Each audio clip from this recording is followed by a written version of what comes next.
सिद्धार्थ का जन्म एक राजपरिवार में हुआ। बचपन से ही उनको सभी सुखों के साथ और दुखों से वंचित रखा गया। एक दिन उन्होंने जीवन का सत्य देखा, जिसके बाद उन्होंने संन्यास लिया।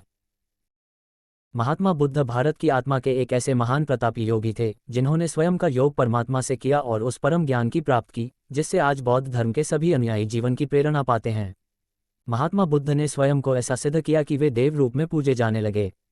सत्य और अहिंसा की उनकी शिक्षा आज भी करोड़ों हृदय को प्रभावित करती है। क्या आप जानते हैं कि महात्मा बुद्ध जो भविष्य में चलकर एक परम सन्यासी बने, उनका जन्म एक अति संपन्न राजपरिवार में हुआ था। आइए जानते हैं वो कथा जब राजपरिवार में जन्मा एक राजकुमार रातों रात सब त्याग कर जीवन के सत्य की खोज में निकला और फिर कठिन तप के बाद जीवन का वह परम ज्ञान प्राप्त किया। राजा शुद्धोधन और माया देवी एक समय भारत में शाक्य वंश के एक परम प्रतापी राजा हुए जिनका नाम शुद्धोधन था। शुद्धोधन को पत्नी माया देवी से एक पुत्र की प्राप्ति हुई जिनका नाम सिद्धार्थ रखा गया। सिद्धार्थ के जन्म के समय राजा बहुत प्रसन्न थे। जल्द शुरू हो रहा हिंदू नववर्ष, देश दुनिया में होगी उथल गलवार को करें इन 5 चीजों का दान आगे देखें। ज्योतिषी की भविष्यवाणी। भारतीय परंपरा के अनुसार राजा ने अपने नन्हे राजकुमार की कुंडली दिखाने के लिए राज्य के सर्वश्रेष्ठ ज्योतिषी को आमंत्रित किया। ज्योतिषी ने राजकुमार के जन्म समय के सभी ग्रह योग देखे और बोले, हे राजन, क्षमा करें पर आपका ये पुत्र प्रतापी तो होगा, पर यह राजा नहीं बनेगा। इसकी कुंडली में उत्तम ग्रह योग हैं परंतु राजयोग नहीं है। संन्यास से बचाने की युक्तियां सुन राजा से रहा नहीं गया। वे ज्योतिषी के चरणों में आ गए और बोले, हे स्वामी जी, मार्गदर्शन करें, कैसे मैं अपने पुत्र को संन्यास से विमुख कर सकता हूँ। राजा का वचन सुनकर सन्यासी बोले, हे राजन, नियति द्वारा जो रचित है वो होकर रहता है, परंतु आपके पुत्र को जीवन के दुख को देखने के बाद ही संन्यास के लिए मन होगा, इसलिए दुख से वंचित रखना एक उपाय है।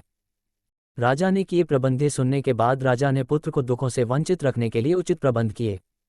महलों में ही सब भोग विलास की सुविधा की गई, जिससे कभी भी सिद्धार्थ को दुख न देखना पड़े। सिद्धार्थ का विवाह भी हो गया और उन्हें एक पुत्र की प्राप्ति हुई, जिसका नाम राहुल रखा गया।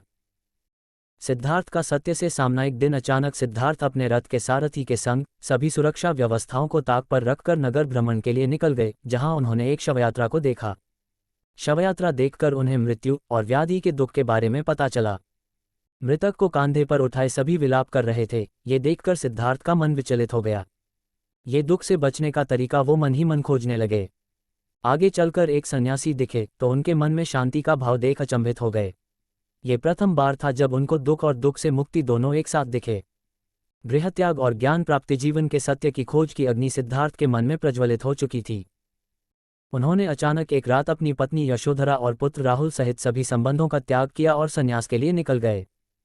बाद में उन्हें बोधि वृक्ष के नीचे परम ज्ञान की प्राप्ति हुई और वे सिद्धार्थ से तथागत बुद्ध हो गए।